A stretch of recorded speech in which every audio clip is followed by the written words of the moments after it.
মালদা মানেই আমের জেলা। এবার উত্তরবঙ্গের প্রথমেই মালদা জেলাতে চেরি টমেটো চাষ করে তাক লাগিয়ে দিয়েছেন পুরাতন মালদার কৃষক মনতোষ রাজবংশী। পুরাতন মালদার নারায়ণপুর প্রায় 3 কাঠা জমিতে তিনি এইবার প্রথমেই চেরি টমেটো পরীক্ষামূলকভাবে চাষ করেছেন।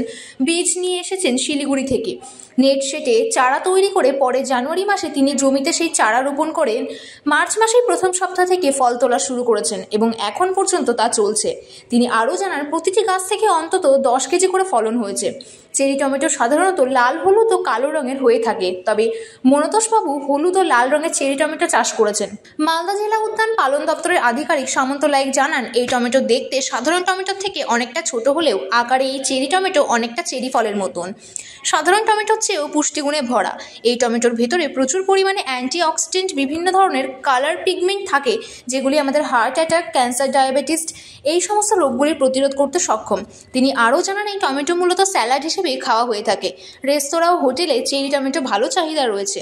মনতোষবাবু জানান, মালদায় প্রতি কেজি চেরি টমেটো 50 থেকে 70 টাকা দরে বিক্রি হচ্ছে।